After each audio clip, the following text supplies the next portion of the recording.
স্বাগত বিরতিহীন সংবাদ রাত ৯টায় বাংলাদেশে। আপনাদের সঙ্গে আছি গোলাম কিবরিয়া এবং আমি সুমনা সিমি। শুরুতেই জানাচ্ছি শিরোনামগুলো।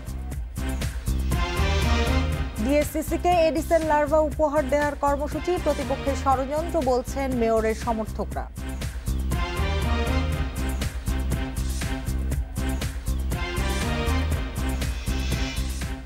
আরও ৮৯ মৃত্যুতে দেশে করোনার প্রাণহানি ছাড়ালো ২৬,০০০। নতুন রোগী ৩,৯৪৮, শনাক্তের হার ১৪.১৪।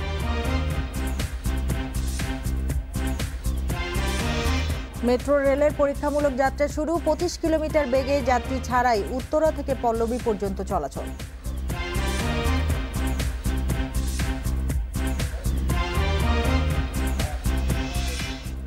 কক্সবাজার বিমানবন্দর হবে প্রাচ্য পাশ্চাত্যের সংযোগস্থল, সমুদ্রে রানওয়ে সম্প্রসারণ কাজের উদ্বোধন করে প্রধানমন্ত্রী।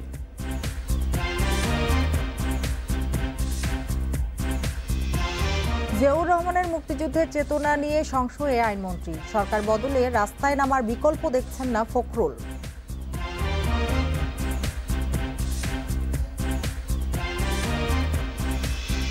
এতক্ষণ শিরোনামগুলো জানাচ্ছিলাম, এবার জানাবো পুরো খবর।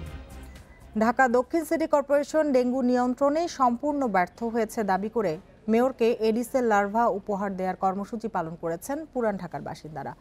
এ কারণেই রোববার সকাল থেকে নগর ভবনের মূল ফটকে বাড়ানো হয় নিরাপত্তা। কর্মসূচি চলাকালে বিক্ষুব্ধ জনতার হাত থেকে লার্ভার পাত্র কেড়ে নেন ৩১ নম্বর ওয়ার্ড কাউন্সিলর শেখ মোহাম্মদ আলমগীর। ২০১৯ সালে ঢাকা দক্ষিণ সিটি কর্পোরেশনের সাবেক মেয়র সাইদ খোকনের সময় ডেঙ্গু পরিস্থিতি ভয়াবহ পর্যায়ে পৌঁছায়। এবছরও একই অবস্থা দাবি করছেন পুরান ঢাকার বাসিন্দারা। ডিএসসিসির প্রধান কার্যালয়ের সামনে এডিস মশার লার্ভা উপহার দেওয়ার কর্মসূচি পালন করেছেন এলাকাবাসী। এ সময় তারা মশার উৎপাত থেকে বাঁচতে মেয়র শেখ ফজলেনুর তাপসের সহযোগিতা কামনা করেন। এটার থেকে কিভাবে আমরা বাঁচতে পারি, আমাদের পুরান ঢাকাবাসী কিভাবে বাঁচতে পারে, সেটার জন্য আমরা মেয়র মহোদয়ের কাছে তার দৃষ্টি আকর্ষণ করছি। পুরান ঢাকার বাসিন্দাদের কর্মসূচিতে যোগ দেন জুরাইনের এক বাসিন্দা। তার এলাকায়ও ডেঙ্গু পরিস্থিতি ভয়াবহ বলে দাবি করেন তিনি। যারা এখানে এই প্রক্রিয়ার মধ্যে আছে, আপনারা আমার কেউ সে করে না, মানুষ মনে করে না। তাদের কাছে মূল বিষয় হচ্ছে টাকা এবং ক্ষমতা।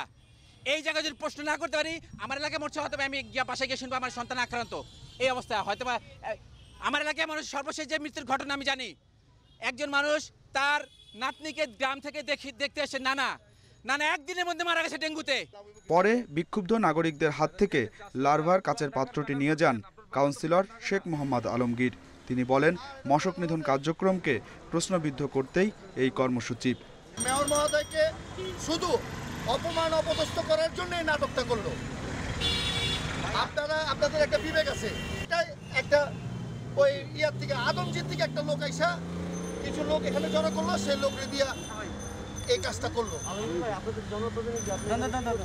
আমি এখানে যাচ্ছিলাম, দাঁড়িয়ে দেখলাম, দেখার পরে দেখি যে একটা বানোয়াট নাটক তৈরি হচ্ছে এখানে। এ সময় বিপুল সংখ্যক আনসার সদস্য নগর ভবনের সামনে অবস্থান নেন। তাদের সঙ্গে বেশ কয়েকজন পুলিশ সদস্যও উপস্থিত ছিলেন। Adilur Rahman, independent news, Dhaka. ঢাকা দক্ষিণের নতুন ওয়ার্ডগুলোতে বাড়ছে ডেঙ্গু রোগী। এডিসের ঘনত্ব জানতে এসব ওয়ার্ডে চালানো হয়নি জরিপ, ফলে কার্যক্রম চলছে স্বাভাবিক সময়ের মতোই। বাসিন্দারা বলছেন, নির্মাণ কাজ ও জলাশয় বেশি থাকায় ডেঙ্গু নিয়ে ঝুঁকিও বেশি। তবে কাউন্সিলররা বলছেন, ডেঙ্গু প্রতিরোধে মশক নিধনে তৎপর রয়েছেন তারা। রাজধানীর ইসলামী ব্যাংক হাসপাতালের এই ওয়ার্ডে চিকিৎসা নিচ্ছেন ৯ জন ডেঙ্গু রোগী। ৫ জনই শনির আকড়ার বাসিন্দা, যেটি কিনা দক্ষিণ ঢাকার নতুন ward. Dhaka national medical college হাসপাতালেও নতুন ওয়ার্ডের অনেক ডেঙ্গু রোগী চিকিৎসা নিচ্ছেন।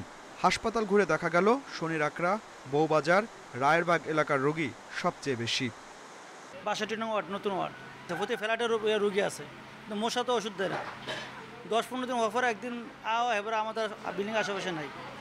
আমার বাচ্চার সমস্যা, আমার চারতলা বাসা, ৫তলায় আমার এক বন্ধুর সমস্যা, নিচতলা বাড়িওয়ালার নাতিনের সমস্যা, এই ডেঙ্গু সমস্যা।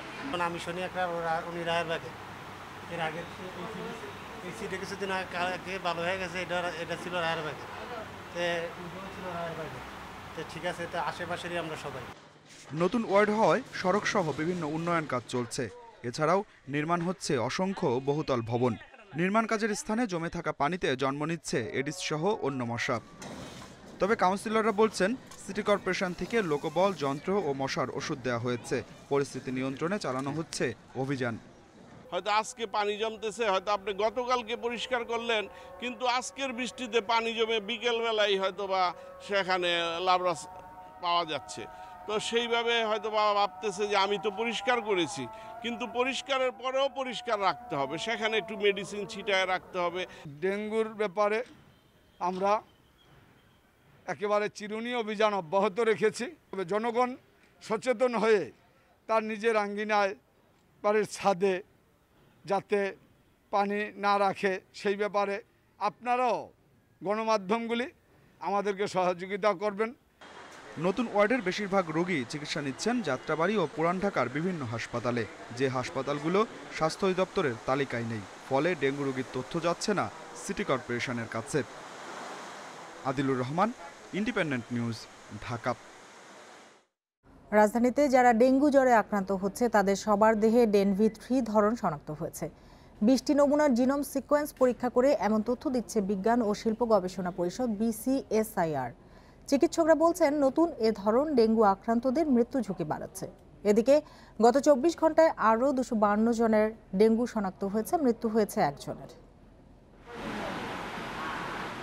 করোনার সাথে এবার উদ্বেগ বাড়াচ্ছে ডেঙ্গুর প্রকোপ। জুলাই আগস্টে মৃত্যু হয়েছে 42 জনের। বিভিন্ন হাসপাতালে ভর্তি 9,500-এরও বেশি রোগী। প্রথমবারের মতো এবারও ডেঙ্গু ভাইরাসের জিন বিন্যাস বিশ্লেষণ করেছে BCSIR। 20টি নমুনায় শনাক্ত হয়েছে ডেনভি 3 ধরন। গবেষকেরা বলছেন 2017 সালে দেশে প্রথম ডেনভি 3 ধরন শনাক্ত হয়। এর আগে ডেনভি 1 ও 2-তে আক্রান্ত হয়ে প্রতিরোধ ক্ষমতা গড়ে উঠেছে অনেকের, কিন্তু ডেনভি 3 প্রতিরোধের ক্ষমতা গড়ে ওঠেনি। গবেষণাগারের সঙ্গে 20 জন ডেঙ্গু ভাইরাসে আক্রান্ত রোগী থেকে নমুনা সংগ্রহ করে জিনোম সিকোয়েন্সিং এর কাজ সম্পন্ন করেছে। যেহেতু নমুনাসমূহ শুধুমাত্র ঢাকার একটি হাসপাতাল থেকে প্রাপ্ত, সেক্ষেত্রে সারা বাংলাদেশে ডেঙ্গুর বিস্তৃতি জানার জন্য আরও অধিক সংখ্যক জিনোম সিকোয়েন্সিং করা প্রয়োজন। গবেষণায় তথ্য মিলেছে ডেনভি 3 মায়ের বুকের দুধ ও রক্ত আদান প্রদানের মাধ্যমেও ছড়াতে পারে। চিকিৎসকরা বলছেন এই ধরনটি সবচেয়ে বেশি ভয়ঙ্কর। এর কারণে হেমোরেজ বা সংকটাপন্ন অবস্থায় পড়ছে ডেঙ্গু রোগী, তাই এবার মৃত্যু বেশি। যারা 1 এবং 2 দ্বারা আক্রান্ত হয়েছি, তারা যদি এখন ডেন 3 দ্বারা আক্রান্ত হই, তারা কিন্তু আপনার এই যে হেমোরেজ হয়, শক হয়, যে জন্য ডেঙ্গি আক্রান্ত মানুষ মারা যায়, সেটার সম্ভাবনাটা বেড়ে গেল। এই যে তথ্যটা আজকে ওনারা দিলেন, এটা কিন্তু আমাদের চিকিৎসকদের জন্য একটা অ্যালার্মিং, ডেঙ্গুর জন্য কিন্তু একটা অ্যালার্মিং। যারা আমাদের চিকিৎসক আছেন তারা বুঝতে পারবেন যে এবারের যে আউটব্রেক হচ্ছে এটা কিন্তু ডেন 3 দিয়ে হচ্ছে, তার মানে there is a chance of shock and hemorrhage more. চিকিৎসকেরা জানান যারা ডেনভি 1 ও 2-তে আক্রান্ত হয়েছেন তারা পুনরায় ডেনভি 3-তে আক্রান্ত হলে তাদের রক্তক্ষরণ, রক্ত জমাট বাঁধা, পেট ফুলে যাওয়া এ লক্ষণগুলো দেখা যাচ্ছে। এই জিনোম সিকোয়েন্সিং ভবিষ্যতে ডেঙ্গুর টিকা উৎপাদনে সহায়ক হবে বলে আশা গবেষকদের। Adilur Rahman, independent news, Dhaka. দেশে করোনায় মৃত্যু 26,000 ছাড়িয়েছে। একদিনে আরও 89 জনের প্রাণহানি হয়েছে। নতুন রোগী 3,948 জন। এ নিয়ে দেশে মোট করোনা আক্রান্ত রোগীর সংখ্যা দাঁড়ালো 14,93,537 জনে। শনাক্তের হার 14.14%। দেশে করোনা সংক্রমণের গতি আবারও কমে এসেছে। 24 ঘন্টায় নতুন 27,921 নমুনা পরীক্ষায় আক্রান্ত 3,948 জন। এ নিয়ে এখন পর্যন্ত মোট শনাক্ত 14,93,537 জন। নমুনা পরীক্ষা বিবেচনায় শনাক্তের হার 14.14%। রোববারের নিয়মিত ব্রিফিংয়ে জানানো হয় নতুন ভ্যারিয়েন্ট রোধে সতর্ক অবস্থানে রয়েছে স্বাস্থ্য অধিদপ্তর। সীমান্ত এলাকাতে বিভিন্ন রকমের স্ক্রিনিং পদ্ধতিগুলো আমি বলবো বিমান, সমুদ্র, স্থলবন্দর, রেল স্টেশনে বিদেশ থেকে যেসব আগত যাত্রী আছে তাদের ক্ষেত্রে স্ক্রিনিং কিন্তু বর্তমানে মেনটেন আছে।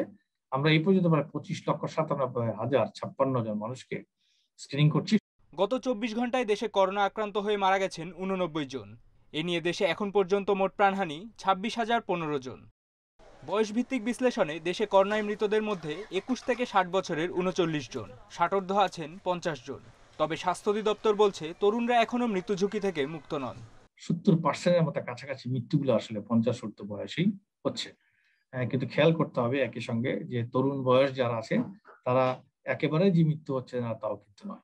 এই জন্য কোভিড-19 ক্ষেত্রে সকলেই সাবধানতা অবশ্যই অর্জন করতে হবে। করোনা আক্রান্তদের মধ্যে 24 ঘন্টায় আরও 6,466 জন সুস্থ হয়েছেন। এ নিয়ে মোট সুস্থ 14,15,697 জন। মাহমুদুন নবী, ইন্ডিপেন্ডেন্ট নিউজ। নিষিদ্ধ ঘোষিত সংগঠন আনসার আল ইসলামের জোবায়েদা সিদ্দিকা নাবিলা নামের এক নারী সদস্যকে গ্রেপ্তার করেছে কাউন্টার টেরোরিজম ইউনিট। 26শে আগস্ট রাজধানীর বাড্ডা থেকে তাকে গ্রেপ্তার করা হয়। দুপুরে ডিএমপির মিডিয়া সেন্টারে সংবাদ সম্মেলনে সিটিটিসির প্রধান মোহাম্মদ আসাদুজ্জামান জানান, আনসার আল ইসলামের সামরিক শাখারও সদস্য ছিলেন এই নারী। এই নারী 17টি টেলিগ্রাম চ্যানেল তৈরি করেছিল। এর মাধ্যমে আনসার আল ইসলামের বিভিন্ন কার্যক্রম চালাতো। তার চ্যানেলে 25,000-এর বেশি সাবস্ক্রাইবার রয়েছে জানিয়ে সিটিটিসি প্রধান বলেন, তার চ্যানেলে বোমা তৈরির প্রক্রিয়া, আইনশৃঙ্খলা বাহিনী থেকে রক্ষা পাওয়ার কৌশল শেয়ার করত। তথাকথিত গোপন সামরিক শাখার সাথে সে সংযুক্ত হয় এবং এই সামরিক শাখা থেকে সে কিভাবে আইডি তৈরি করা যায়, কিভাবে বোমা তৈরি করা যায়, কিভাবে স্মোক বোম, এটা একটা নতুন ফর্মুলা আমাদের বোমা বিস্ফোরক টিম তারা জানতেন। এই স্মোক বোম কিভাবে তৈরি করা যায় সেই কন্টেন্টগুলোও তারা শেয়ার করতো এবং তাদের যে ক্লোজ অ্যাসোসিয়েট আছে তাদের মধ্যে তারা এগুলা বিভিন্ন প্রযুক্তি নিয়ে তারা আলাপ আলোচনা করত। ঢাকা মহানগর দায়রা জজ আদালতে চিত্রনায়িকা পরিমণির জামিন আবেদন শুনানি 31 আগস্ট। এদিকে আদালতের রায় না মেনে মাদক মামলায় চিত্রনায়িকা পরিমণিকে 3 দফায় রিমান্ডে নেয়ার বৈধতা চ্যালেঞ্জ করে হাইকোর্টে আবেদন করা হয়েছে। 1 সেপ্টেম্বর জামিন আবেদন নিষ্পত্তিতে দেওয়ার রুলের শুনানি শেষে বিষয়টি বিবেচনার আশ্বাস দিয়েছে হাইকোর্ট। রোববার আইন ও সালিশ কেন্দ্রের পক্ষ থেকে আবেদনটি করেন অ্যাডভোকেট সৈয়দা নাসরিন। গত 5 আগস্ট পরিমণি ও তার সহযোগীকে বনানী থানার মামলায় প্রথম দফায় 4 দিন করে রিমান্ড মঞ্জুর করে আদালত। এই রিমান্ড শেষে 10 আগস্ট পরিমণি ও তার সহযোগী দীপুর দ্বিতীয় দফায় 2 দিন করে রিমান্ড মঞ্জুর করেন আদালত। পরে তদন্ত কর্মকর্তার আবেদনের পরিপ্রেক্ষিতে আরও 1 দিনের রিমান্ড মঞ্জুর করেন আদালত। এরই মধ্যে গত সপ্তাহে পরিমণির জামিন আবেদন 2 দিনের মধ্যে নিষ্পত্তি করতে রুল দিয়েছে হাইকোর্ট। গত 4 আগস্ট অভিযান চালিয়ে পরিমণিকে তার বনানীর বাসা থেকে আটক করে র্যাব।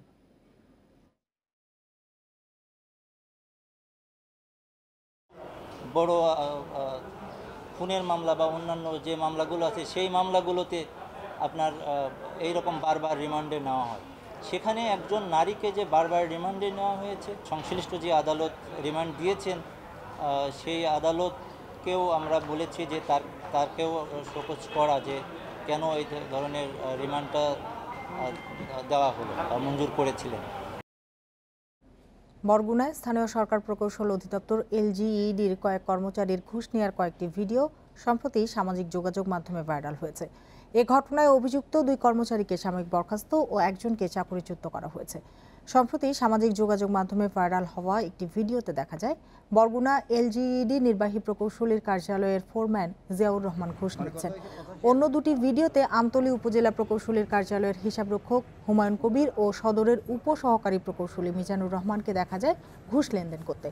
শনিবার উপসহকারী প্রকৌশলী মিজানুর রহমান ও হিসাবরক্ষক হুমায়ুন কবির কাজীকে সাময়িক বরখাস্ত করে এলজিইডি কর্তৃপক্ষ। চাকরিচ্যুত করা হয় ফোরম্যান জিয়াউর রহমানকে। এছাড়া জেলা প্রকৌশলী আরিফুর রহমান, আমতলী উপজেলা প্রকৌশলী আব্দুল্লাহ আল মামুন ও সদর উপজেলা প্রকৌশলী জিয়াউর রহমানকে কারণ দর্শানোর নোটিশ দেওয়া হয়েছে। তদন্ত কমিটি করার কোনো ইয়ে নেই, ব্যবস্থা সাসপেন্ড হয়ে গেছে। আমি বিভাগের তাদের মামলা হবে, তাদের ঢাকাতে যায় শুনানি দিতে হবে, চিফ ইঞ্জিনিয়ারের কাছে তাকে প্রমাণ করতে হবে এগুলো আমি নেইনি বাইরে। তখন যদি প্রমাণ না করতে পারে একবারে চাকরি স্থগিত। কক্সবাজার বিমানবন্দর হবে প্রাচ্য ও পাশ্চাত্যের বিমান যোগাযোগের অন্যতম কেন্দ্রস্থল। সমুদ্রের মধ্যে রানওয়ে সম্প্রসারণ কাজের উদ্বোধন করে প্রধানমন্ত্রী শেখ হাসিনা একথা বলেন। সর্বোচ্চ যাত্রী সেবাকে গুরুত্ব দিয়ে বিমান ও বিমানবন্দরের ব্যবস্থাপনা সম্পন্ন করতে সংশ্লিষ্টদের নির্দেশ দেন প্রধানমন্ত্রী। বঙ্গোপসাগরের জলরাশির বুক চিরে বিমানবন্দরের রানওয়ে, এর মধ্য দিয়েই ওঠানামা করবে বিশ্বের বড় বড় সব বিমান। জাপানের ওসাকা, সিঙ্গাপুরের চাঙ্গি ও দক্ষিণ কোরিয়ার ইংচং বিমানবন্দরের মতোই সর্বাধুনিক পদ্ধতিতে সমুদ্রের মধ্যে তৈরি হতে যাচ্ছে কক্সবাজারের দৃষ্টিনন্দন এই রানওয়ে। গণভবন থেকে বিমানবন্দরের এই সম্প্রসারণ কাজের উদ্বোধন করলেন প্রধানমন্ত্রী শেখ হাসিনা। এ সময় তিনি বলেন, ভবিষ্যতে কক্সবাজার হবে প্রাচ্য ও পাশ্চাত্যের বিমান যোগাযোগের কেন্দ্রস্থল। আন্তর্জাতিক রুটে চলাচলকারী ফ্লাইটের জ্বালানি নেয়ার অন্যতম পয়েন্ট হবে এটি। এর সুফল মিলবে ওই এলাকার অর্থনীতিতে। এই রানওয়েটা এমনভাবে সম্প্রসারণ করতে চাই যাতে আমি বললাম যে বিশ্বের সবচেয়ে বড় বড় প্লেনগুলি যেন নামতে পারে, রিফুয়েলিং করতে পারে বা তারা আসতে পারে, এবং আমাদের কক্সবাজার যে পর্যটন কেন্দ্র, এটাকে আরও আধুনিক সুন্দর পর্যটন কেন্দ্র আমরা করব বিশ্বমানের। তাহলে সেখানে সকলে এসে যেহেতু আমাদের দেশটাকে উপভোগ করতে পারি। বিভিন্ন বিমানবন্দরের সম্প্রসারণ ও আধুনিকায়নের কাজ চলমান জানিয়ে প্রধানমন্ত্রী নির্ধারিত সময়ে সব শেষ করার নির্দেশ দেন। আমাদের বিমান যখন কোথাও যায় সেটা তো বাংলাদেশকে রিপ্রেজেন্ট করে, বাংলাদেশের প্রতিনিধিত্ব করে, কাজে সেই দিকেও আমাদের নজর রাখতে হবে। আমাদের যাত্রীরা এসে যেন অনেকক্ষণ বসে থাকতে না হয় সেটার ব্যবস্থা করতে হবে। এবং আপনারা জানেন যে শাহজালাল বিমানবন্দরের সাথে রেলের সংযোগ করবার জন্য একটা আন্ডারপাস করে সে সংযোগটা আমরা করতে চাচ্ছি। কক্সবাজার বিমানবন্দরের মোট 10,700 ফুট রানওয়ের 1300 ফুট নির্মিত হবে সমুদ্রের মধ্যে। 2024 সালের মে মাসের মধ্যে শেষ করার টার্গেট থাকলেও 2023-এর ডিসেম্বরের মধ্যে কাজ শেষ করতে চায় বাস্তবায়নকারী দুই চীনা প্রতিষ্ঠান। প্রকল্পের পুরো অর্থায়ন করবে বাংলাদেশ সরকার। Zahidul Bashar, independent news, Dhaka. উড়ালপথে সফল চলাচলের মধ্য দিয়ে আরও এক ধাপ এগিয়ে গেল মেট্রো রেলের কাজ। পরীক্ষামূলক যাত্রায় উত্তরা দিয়াবাড়ি থেকে পল্লবী পর্যন্ত কোনো যাত্রী না নিয়ে 25 কিলোমিটার বেগে চলাচল করে রেল। আর আগামী বছরের ডিসেম্বরে রাজধানীবাসীর জন্য চালু হবে মেট্রো রেল সেবা, জানালেন সড়ক পরিবহন ও সেতুমন্ত্রী ওবায়দুল কাদের। অসহনীয় যানজটে নাকাল রাজধানীর মানুষ অধীর আগ্রহে অপেক্ষা করেছে মেট্রো রেলের। আর সেই স্বপ্ন পূরণের পথেই আরেক ধাপ এগিয়েছে কাজ। শুরু হয়েছে পরীক্ষামূলক ট্রেন চলাচল, তবে প্রথম দিনে চলাচলে ছিল না কোনো যাত্রী। রোববার উত্তরার দিয়াবাড়ি ডিপোতে সবুজ পতাকা উড়িয়ে পরীক্ষামূলক যাত্রার উদ্বোধন করেন ওবায়দুল কাদের। প্রথম যাত্রায় 6টি বগি নিয়ে ভায়াডাক্টের ওপর দিয়ে চলাচল করে মেট্রো রেল। দিয়াবাড়ি ডিপো থেকে মিরপুর 12 নম্বর স্টেশন পর্যন্ত গিয়ে আবার ডিপোতে ফেরে ট্রেন। সড়ক পরিবহন মন্ত্রী বলেন, মেট্রো রেল এখন আর স্বপ্ন নয়, এটি এখন দৃশ্যমান বাস্তব। মেট্রো রেল লাইন 6-এর কাজ শেষ হতে আরও 6 মাস লাগবে। আর উত্তরা থেকে মিরপুর পর্যন্ত কাজের অগ্রগতি 88% বলে জানান তিনি। ইন্টিগ্রেটেড টেস্ট শেষে বাণিজ্যিক চলাচল শুরুর পূর্বে 5 মাসের যাত্রীবিহীন ট্রায়াল রান করা। মেট্রো রেল এখন আর স্বপ্ন নয়, it is no longer a dream, it is now a visible reality. পরীক্ষামূলক এ চলাচল শতভাগ সফল ছিল জানালেন প্রকল্প পরিচালক। এ ট্রেনের সর্বোচ্চ গতি হবে 100 কিলোমিটারের বেশি, তবে প্রথম দিনে গতি সীমিত রাখা হয় 25 কিলোমিটারে। উত্তরা উত্তর মেট্রো রেল স্টেশন, সেখান থেকে ট্রেনটা যে যাবে এবং ট্রেনটা যে আসবে এটা প্রত্যক্ষ করার জন্য আমরা একটা সুযোগ সৃষ্টি করেছি। যখন ভায়াডাকের উপরে উঠবে আমরা আজকের জন্য গতি নির্ধারণ করেছি 25 কিলোমিটার। মেট্রো রেল দেশের প্রথম বৈদ্যুতিক শক্তিতে চলা ট্রেন, এতে কমবে বায়ু দূষণ। প্রায় 22,000 কোটি টাকা ব্যয়ে মেট্রো রেলে এই প্রকল্প বাস্তবায়ন করছে সরকার। সংশ্লিষ্টরা বলছেন, এটি পরিপূর্ণ চালু হলে প্রতি ঘন্টায় যাত্রী পরিবহন করা যাবে 60,000। এতে ঢাকার যানজট যেমন নিরসন হবে, তেমনি দ্রুত যাতায়াতও নিশ্চিত হবে। শাহিদ আহমেদ, ইন্ডিপেন্ডেন্ট নিউজ, উত্তরার Diabari station, Dhaka. Supreme court আইনজীবী সমিতির প্যাড ব্যবহার করে জিয়াউর রহমানের পক্ষে বিবৃতি দেওয়ার নিন্দা জানিয়েছেন সংগঠনের সভাপতি ও অ্যাটর্নি জেনারেল AM আমিনুদ্দিন। এতে সমিতির ঐতিহ্যকে লঙ্ঘন করে রাজনৈতিক স্বার্থে ব্যবহার করা হয়েছে বলে অভিযোগ করেন তিনি। তবে গঠনতন্ত্র অনুযায়ী সমিতির প্যাড ব্যবহারের অধিকার রয়েছে বলে জানিয়েছেন সম্পাদক রুহুল কুদ্দুস কাজল। গত 26 আগস্ট জাতীয় শোক দিবসের এক ভার্চুয়াল অনুষ্ঠানে খন্দকার মোশতাক ও জিয়াউর রহমানকে বঙ্গবন্ধু হত্যাকাণ্ডের মূল পরিকল্পনাকারী বলে মন্তব্য করেন প্রধানমন্ত্রী শেখ হাসিনা। শনিবার সুপ্রিম কোর্ট আইনজীবী সমিতির সম্পাদক রুহুল কুদ্দুস কাজল সমিতির প্যাড ব্যবহার করে একটি প্রতিবাদ পোস্ট করেন ফেসবুকে। এতে তিনি মীমাংসিত ইতিহাস বিকৃতির অপচেষ্টার বিরুদ্ধে সচেতন থাকার আহ্বান জানান জনগণকে। এসব ঘটনার পরিপ্রেক্ষিতে রোববার পাল্টাপাল্টি সমাবেশ ও সংবাদ সম্মেলন করেন সমিতির আওয়ামীপন্থী ও বিএনপিপন্থী আইনজীবীরা। সভাপতি এম আমিনুদ্দিন জানান, সমিতির প্যাডকে রাজনৈতিক স্বার্থে ব্যবহারের নজির এটাই প্রথম। সুপ্রিম কোর্টের প্যাড ব্যবহার করে এটা দেওয়া, এটা মনে হয় প্রথমবার করেছেন। এটা আমাদের যে এই যে একটা দীর্ঘদিনের যে ঐতিহ্য এবং সুপ্রিম কোর্টকে যে একসাথে কাজ করার যে ঐতিহ্য, সেইটাকে মনে হয় ক্ষুণ্ণ করেছে। সুপ্রিম কোর্ট এবং রাজনীতি দুইটাকে কিন্তু আলাদা করতে হবে। সমিতি আর কর্মকর্তা কিন্তু এক হবে না। তবে সভাপতির বক্তব্যে একমত নন সম্পাদক রুহুল কুদ্দুস কাজল। আমরা সুপ্রিম কোর্ট আইনজীবী সমিতির এই গঠনতন্ত্র মোতাবেকই আজকে শহীদ প্রেসিডেন্ট জিয়াউর রহমান সম্পর্কে প্রধানমন্ত্রীর যে কটূক্তি, এ বিষয়ে আমাদের মতামত দিয়েছি। আরেকটি বিষয়ে একটা কথা বলি, দেখুন এটা কোনো রাজনৈতিক বিষয় নয়, বিষয়টি হচ্ছে মুক্তিযুদ্ধ। বিষয়টি হচ্ছে মুক্তিযুদ্ধ এবং মুক্তিযুদ্ধে শহীদ প্রেসিডেন্ট জিয়াউর রহমানের অবদান। সুপ্রিম কোর্ট আইনজীবী সমিতির সম্পাদক ক্ষমা না চাইলে তীব্র আন্দোলনের হুমকি দিয়েছেন আওয়ামীপন্থী আইনজীবীরা। জান্নাতুল ফেরদাউস তানভি, ইন্ডিপেন্ডেন্ট নিউজ, ঢাকা। বিএনপিকেই প্রমাণ করতে হবে জিয়াউর রহমান প্রকৃত মুক্তিযোদ্ধা ছিলেন, কারণ জিয়াকে মুক্তিযুদ্ধের চেতনা লালন করতে দেখা যায়নি বলে মন্তব্য করেছেন আইনমন্ত্রী আনিসুল হক। জিয়ার মরদেহ নিয়ে বিএনপি প্রতারণা করেছে বলে অভিযোগ করেন তথ্যমন্ত্রী হাসান মাহমুদ। রোববার রাজধানীতে আলাদা অনুষ্ঠানে এসব কথা বলেন তারা। জিয়াউর রহমানের মুক্তিযুদ্ধে অংশগ্রহণ ও বঙ্গবন্ধু হত্যায় জড়িত কিনা তা নিয়ে আবারও আলোচনায় রাজনৈতিক মহল। মৃত্যু ও কবর নিয়েও বিতর্কে জড়িয়েছে রাজনৈতিক দলগুলো। জিয়াউর রহমান কালুরঘাটে যুদ্ধ করেছিলেন কিনা তা নিয়ে সন্দেহ প্রকাশ করেন আইনমন্ত্রী। এরশাদ ও খালেদা বঙ্গবন্ধু হত্যার বিচার আটকে রাখে বলে অভিযোগ করেন তিনি। বঙ্গবন্ধু শেখ মুজিবুর রহমানের নির্দেশে মুক্তিযোদ্ধারা মুক্তিযুদ্ধ করে বাংলাদেশকে স্বাধীন করেছেন। জিয়াউর রহমানকে প্রমাণ করতে হবে যে সে প্রকৃত মুক্তিযোদ্ধা। তার কারণ হচ্ছে তার কর্মকাণ্ডে ভারতে যাওয়া ছাড়া, জেড ফোর্স নামের একটা ভুয়া বাহিনী ছাড়া, এই তার কর্মকাণ্ডে আমরা কখনো দেখি নাই যে তিনি মুক্তিযুদ্ধের চেতনা লালন। রোববার জাতীয় প্রেস ক্লাবে শোক দিবসের এক আলোচনায় তথ্যমন্ত্রী হাসান মাহমুদ বলেন, চন্দ্রিমা উদ্যানে অন্য আরেকজনের মরদেহ জিয়ার নামে কবর দেওয়া হয়েছে। একটা লাশ জিয়াউর রহমানের লাশ বলে প্যাকেট করে এখানে পাঠানো হয়। কারো জানা যায় যদি একজনের লাশ বলে আরেকজনের লাশ দিয়ে দেওয়া হয়, সেটা তো অনইসলামিক, সেটা তো পরিপূর্ণভাবে অনইসলামিক, সেটা তো ধর্মপ্রাণ মুসলমানদের সাথে প্রতারণা করা হয়। মির্জা ফখরুল ইসলাম আলমগীর সাহেবের কাছে আমার প্রশ্ন, আপনারা জনগণ মনে করে আপনারা সেই প্রতারণাটা করেছেন। ইতিহাস বিকৃতি ও স্বাধীনতার পরাজিত অপশক্তির রাজনীতি চিরদিনের জন্য বন্ধের আহ্বান জানান তথ্যমন্ত্রী। পুনরুদ্ধার করতে পেরেছি আমরা। আপনারা এখানে সুলতানা জাহান মিতু, ইন্ডিপেন্ডেন্ট নিউজ, ঢাকা। সরকার হঠাতে রাস্তায় নামা ছাড়া কোনো বিকল্প নেই বলে মন্তব্য করেছেন বিএনপি মহাসচিব মির্জা ফখরুল ইসলাম আলমগীর।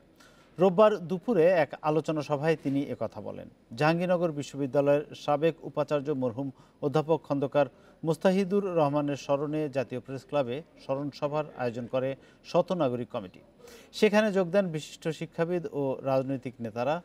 প্রধান অতিথির বক্তব্যে বিএনপি মহাসচিব বলেন, এখন জাতির সামনে এক ভয়াবহ সময় এসে উপস্থিত হয়েছে। এই সরকার দেশের সব প্রতিষ্ঠান ধ্বংস করে দিচ্ছে।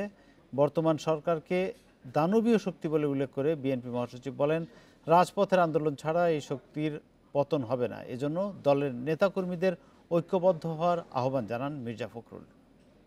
আমাদের কোনো বিকল্প নেই এখন রাস্তায় নেমে আসা ছাড়া। শুধু সেটা মাত্র রাজনৈতিক দল বিএনপি নয়, বা শুধুমাত্র বিরোধী দলগুলো নয়, সবাইকেই নেমে আসতে হবে। আমাদের সকলকে আজকে ঐক্যবদ্ধ হয়ে তাদের বিরুদ্ধে সোচ্চার হয়ে তাদেরকে পরাজিত করবার জন্য আমাদেরকে কাজ করতে হবে। রাত ৯টায় বাংলাদেশে এবার খেলার খবর জানাচ্ছি শিরোনামগুলো। ব্যাটিং ফ্রেন্ডলি উইকেটেও সাফল্যের মন্ত্র শিখছেন শেখ মাহেদী। প্রয়োজনে যে কোনো পজিশনে খেলতে চান ক্যামিও ইনিংস।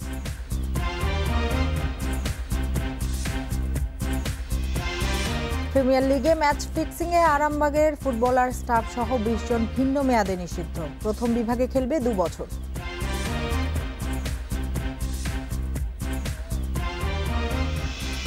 নতুন বলে ইনিংস শুরু করার কঠিন কাজটা উপভোগ করছেন শেখ মাহেদী হাসান। তবে ব্যাটিং ফ্রেন্ডলি উইকেটে কিভাবে সাফল্য পাওয়া যায় সে মন্ত্র শিখছেন এই অফ স্পিনিং অলরাউন্ডার। দেশের গণ্ডিতে সীমাবদ্ধ না থেকে বিদেশের মাটিতেও সফল হতে উন্নতির বিকল্প নেই উপলব্ধি তার। নিয়মিত পরামর্শ নিচ্ছেন স্পিন কোচ ও সিনিয়রদের কাছ থেকে। সিরিজের জন্য প্রস্তুতিতে মাত্র 5 দিন সময়। 2 দিন স্কিল ট্রেনিংয়ের পর তৃতীয় দিন ফিল্ডিংয়ে নিবিড় মনোযোগ। ঘরের মাঠে স্লো উইকেটে অস্ট্রেলিয়া বধের পরিকল্পনায় সফলতা এসেছে। নিউজিল্যান্ড সিরিজেও তেমন ছক কষছে ম্যানেজমেন্ট। প্রতিপক্ষকে বেকায়দে ফেলতে কখনো নতুন বল তুলে দেয়া হচ্ছে মাহেদীকে, আবার কখনো নাসুমের হাতে।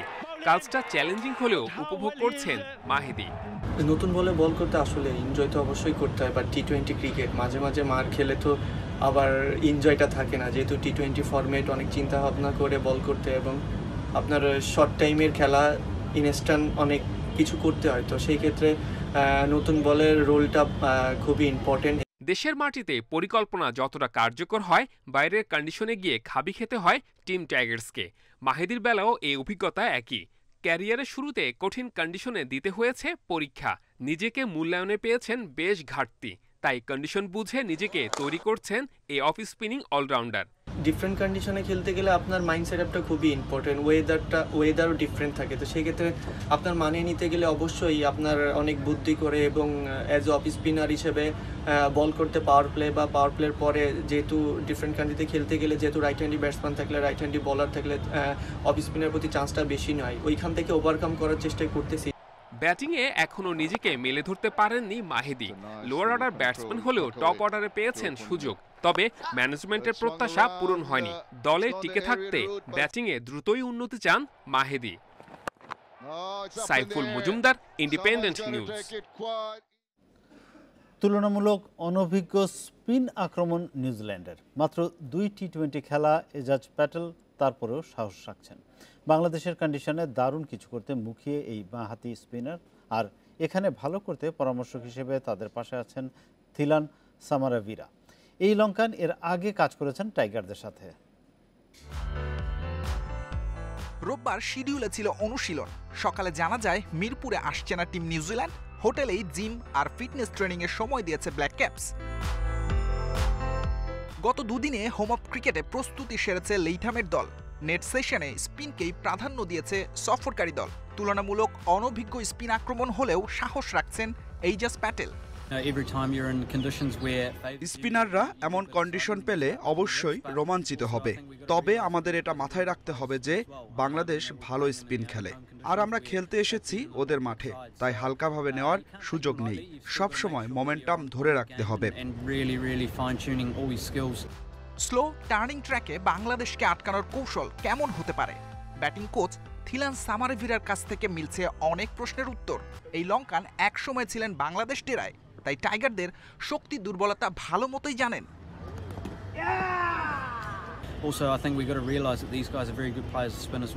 সামারাভিরার সাথে আমরা স্পিনাররা কথা বলেছি, কি প্রত্যাশা করতে পারি, কিভাবে বল করা যেতে পারে, এসব নিয়ে আলাপ হয়েছে।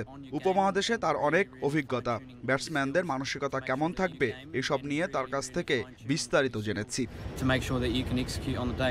কোনো প্র্যাকটিস ম্যাচ নেই আগামী 2 দিন সহ মাত্র 4 সেশনে কতটুকু কন্ডিশনের সঙ্গে মানিয়ে নেওয়া সম্ভব 1 সেপ্টেম্বর প্রথম পরীক্ষাতেই তাই স্পষ্ট হয়ে যাবে। সাইদ সাদি, independent news.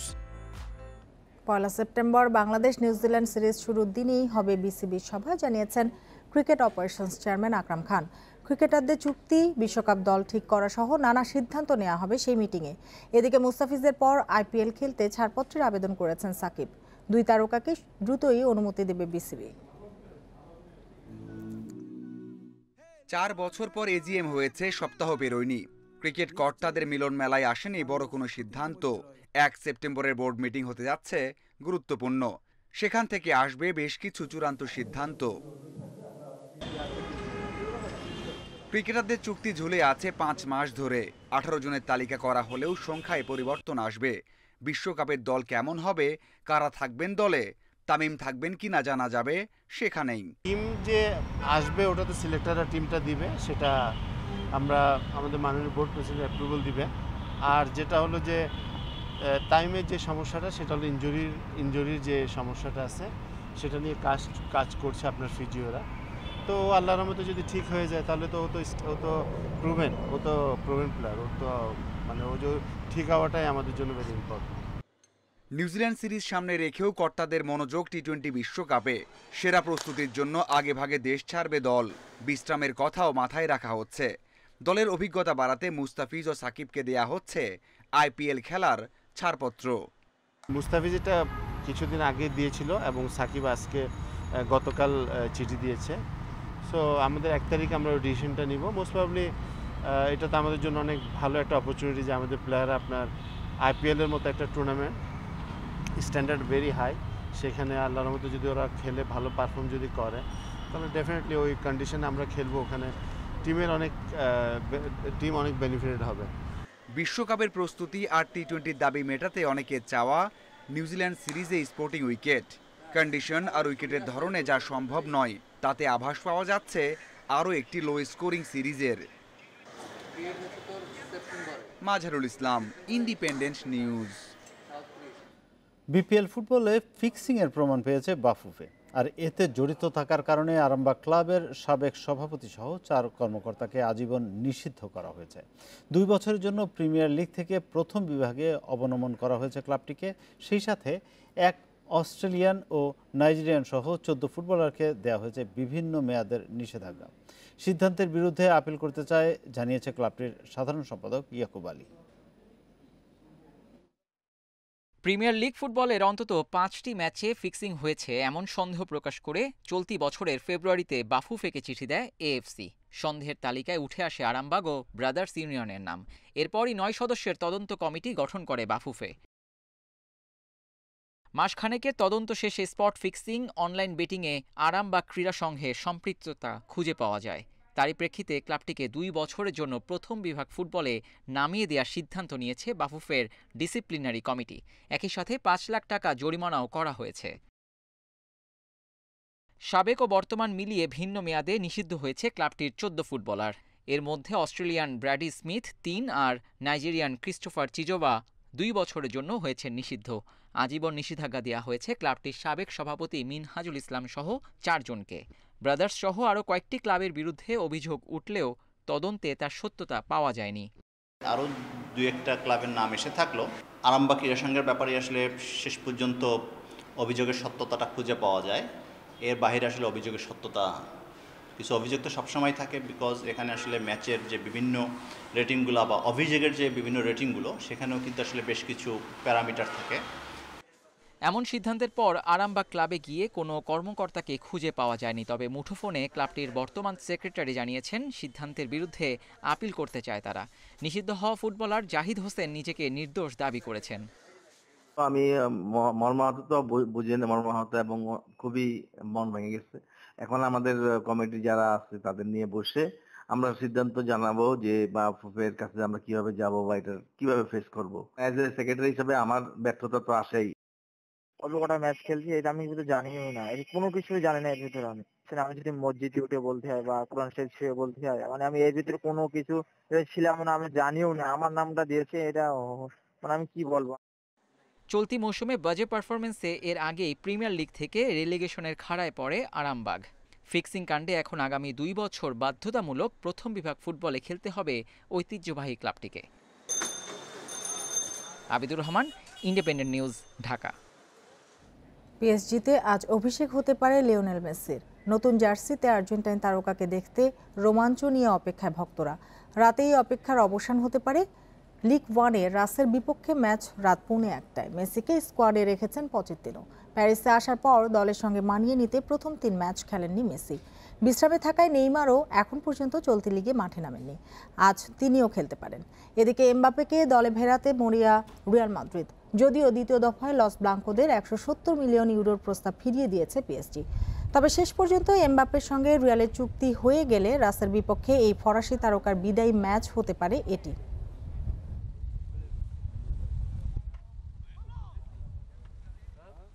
Yo por lo general cuando fichamos un jugador no tengo muchas Messi খুবই পেশাদার একজন ফুটবলার, নতুন ক্লাব ও সতীর্থদের সাথে খুব দ্রুত মানিয়ে নিচ্ছে। আমাদের খেলার ধরনের সঙ্গে খাপ খাওয়ানোর সামর্থ্য আছে তার। মেসি, নেইমার ও এমবাপে প্রত্যেকে স্কোয়াডে রয়েছে, তবে রাশের বিপক্ষে শুরু থেকে ওরা খেলবে কিনা তা নিশ্চিত নয়। Lo que estamos descubriendo de Leo, un gran profesional, un jugador increíble, que eso no. আর এই ছিল খেলার খবরে। এবার ভিন্ন প্রসঙ্গ।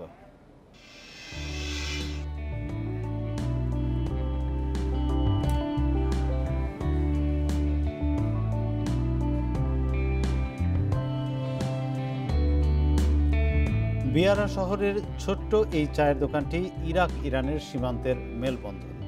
এখানে এসে দু দেশের মানুষই ভুলে যান সীমারেখা। দুই দেশের মুদ্রাতেই মেলে চা পানের সুযোগ। ভ্রাতৃত্ব আর সহমর্মিতা নিয়ে এক পরিবারের মতোই বসবাস করছেন সীমান্তবাসীরা।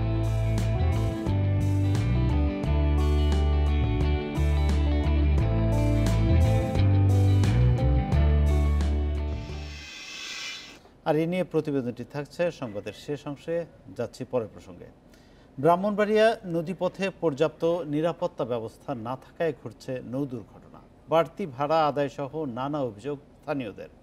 তাদের অভিযোগ, সড়ক পথে চলাচলের সুযোগ না থাকায় একটি সিন্ডিকেটের কাছে দীর্ঘদিন ধরে জিম্মি তারা। স্থানীয় প্রশাসনেরও এদিকে তেমন একটা নজর নেই বলে দাবি তাদের। ব্রাহ্মণবাড়িয়ার লাইস্কা বিলে ডুবে যাওয়া নৌযানটিকে 2 দিনের চেষ্টায় রোববার দুপুরে উদ্ধার করা হয়। তবে নতুন কোনো মরদেহের সন্ধান মেলেনি। নৌকাডুবির ঘটনায় মোট 22 জনের মরদেহ উদ্ধারের কথা জানায় জেলা প্রশাসন। ঘটনাটি খতিয়ে দেখতে তদন্ত কমিটি গঠন করা হয়েছে। কারো দায় থাকলে কঠোর ব্যবস্থা নেয়ার কথা জানিয়েছে স্থানীয় প্রশাসন। অলরেডি এজাহার নামে যে 7 জন আসামির মধ্যে আমরা 5 জনকে গ্রেপ্তার করেছি। এর মধ্যে মাঝি, সহযোগী এবং নৌকার মালিকও রয়েছে। বাকি যে যারা রয়েছে এবং এর সাথে সংশ্লিষ্ট অন্যান্য অপরাধী যারা রয়েছে তাদেরকে শনাক্ত করে দ্রুতই আইনের আওতায় নিয়ে আসা হবে। ব্রাহ্মণবাড়িয়া শহর থেকে বিজয়নগর উপজেলা পর্যন্ত পুরো পথ যেতে হয় নদী পথে। স্থানীয়দের অভিযোগ, এখানে সবসময় অতিরিক্ত যাত্রী নেওয়া হয়, সেই সঙ্গে এই রুটে নেই পর্যাপ্ত নিরাপত্তা ব্যবস্থাও। প্রত্যেকটা নৌকা আপনি ওভারলোড করে, তা আমাদের দাবি শুধু এটাই যাতে কোনো নৌকা ওভারলোড না করে। নৌকা মাঝিরা না করবে যালে মানুষ উঠায়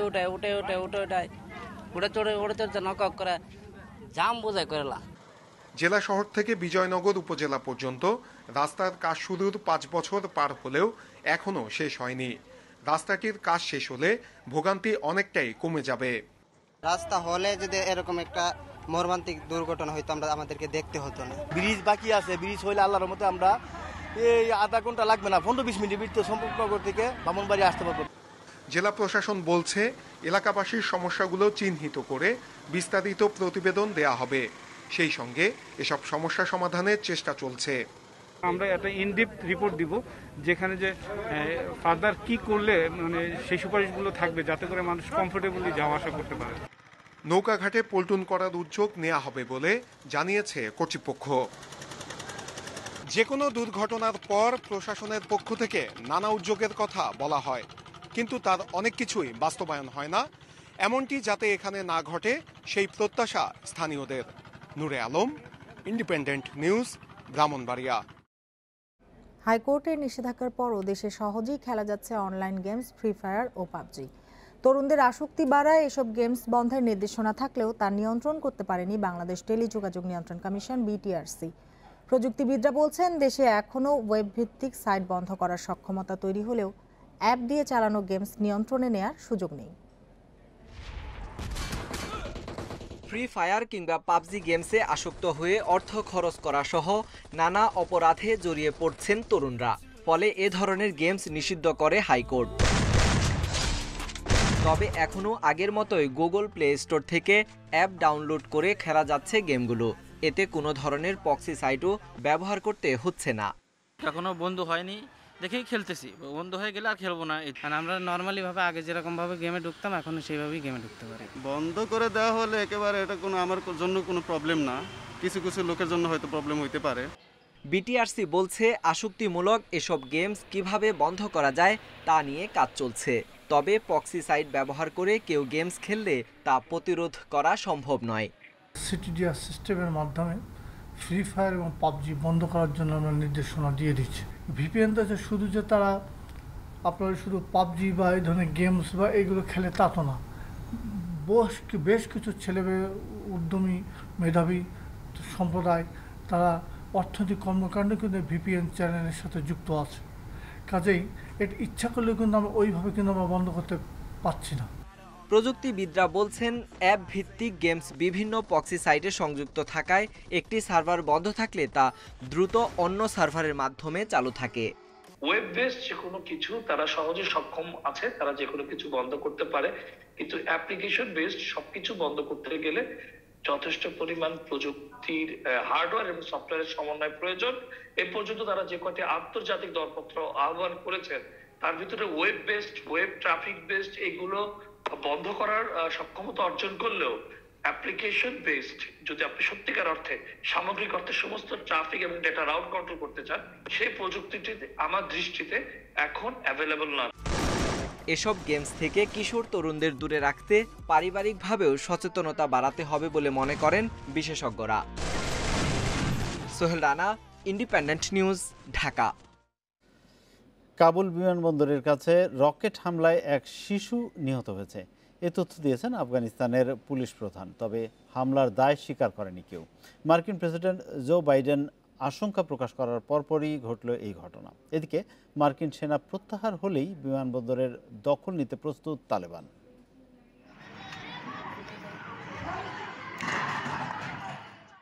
রোববার কাবুল বিমানবন্দরের প্রায় 1 কিলোমিটার দূরে ঘটে বিকট বিস্ফোরণ। আল জাজিরা বলছে, খোয়াজা বুর্গা এলাকায় একটি বাড়িতে আঘাত করেছে রকেট। আগেই হামলার আশঙ্কা প্রকাশ করেছিলেন মার্কিন প্রেসিডেন্ট জো বাইডেন। এরপরই বড় ধরনের হামলার আশঙ্কা জানিয়ে বিমানবন্দর এলাকায় বেসামরিক লোকজনকে আসতে বাধা দেয় তালেবান। বিমানবন্দরটিতে এখনও কাবুল ছাড়ার অপেক্ষায় 1000 মার্কিন নাগরিক। এদিকে সেনা প্রত্যাহারের সময়সীমা শেষ হওয়ার 2 দিন আগেই উদ্ধার অভিযানে ইতি টানল যুক্তরাজ্য। দেশটির রাষ্ট্রদূত স্যার লুই ব্রিস্টল সহ সেনা ও কূটনীতিকদের নিয়ে রোববার অক্সফোর্ডশায়ারের RAF ব্রাইস নর্টনে পৌঁছায় সবশেষ flight. UK troops and officials have worked round the clock. বিপজ্জনক পরিস্থিতিতে সারাক্ষণ কাজ করেছেন ব্রিটিশ সেনাবাহিনী ও কর্মকর্তারা। আফগানিস্তানে ব্রিটিশ জনগণের সুরক্ষা নিশ্চিত করা থেকে চাকরিজীবী 1.5 লাখ লোক যাতে নিরাপদে কাজ চালিয়ে যেতে পারে সে সহায়তা করেছেন সেনারা। অক্লান্ত পরিশ্রমের জন্য তাদের ধন্যবাদ জানাই। এছাড়া আফগানিস্তান অভিযানে প্রাণ হারিয়েছেন 457 ব্রিটিশ সেনা। মার্কিন বাহিনী আফগানিস্তান ছাড়লে কাবুল বিমানবন্দরের দখল নেওয়ার ঘোষণা দিয়ে রেখেছে তালেবান।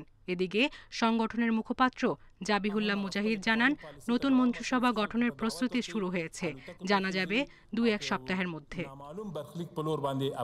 সায়রা খান, ইন্ডিপেন্ডেন্ট নিউজ। ইরাক ইরান সীমান্তে ছোট্ট একটি চায়ের দোকান আকর্ষণ করছে 2 দেশের নাগরিকদের। গ্রাহকরা নিজ নিজ দেশের মুদ্রায় এখানে সেবা নিতে পারেন। 2 দেশের নাগরিকদের এক করছে ইরাকের বিয়ারা শহরের এই দোকানটি। সীমান্তবর্তী 2 শহর ইরাকের বিয়ারা আর ইরানের হানি গারমালেহ 2 দেশকে বিভক্ত করেছে ছোট একটি পানির প্রবাহ। তবে তা ভাগ করতে পারেনি 2 দেশের মানুষকে। দারভিশ আফফানের চায়ের দোকান যুক্ত করছে ইরাক এবং ইরানের মানুষকে। আমার দোকান আর ইরানের মাঝের দূরত্ব 1 মিটারেরও কম। 1 পা ফেললেই পৌঁছে যাবেন ইরানে, আর এপাশে আসলেই ইরাক। পর্যাপ্ত পানির অভাবে দারভিশের ফল এবং সবজির খামার বন্ধ হয়ে যায়, আর তখনই চায়ের দোকান নির্মাণের চিন্তা করেন দারভিশ আফফান। তার এই পদক্ষেপ 2 দেশের মানুষের মিলনের সুযোগ করে দিয়েছে। দারভিশের দোকানে শুধু চা না, পাওয়া যায় বিভিন্ন ধরনের ইরানি ফলও। সাধারণ মানুষের অবাধ চলাচল রয়েছে এই দোকানে। ভ্রাতৃত্ব আর সহমর্মিতা নিয়ে এক পরিবারের মতোই বসবাস করছেন এই 2 শহরের মানুষ। Mushrifa Nuzhat, independent news. আর এই ছিল আজকের বিরতিহীন রাত 9টায় বাংলাদেশে। ইন্ডিপেন্ডেন্ট টেলিভিশনের সব খবর বিস্তারিত জানতে চোখ রাখুন ফেসবুক, ইউটিউব এবং টুইটারে। সাথে থাকার জন্য ধন্যবাদ।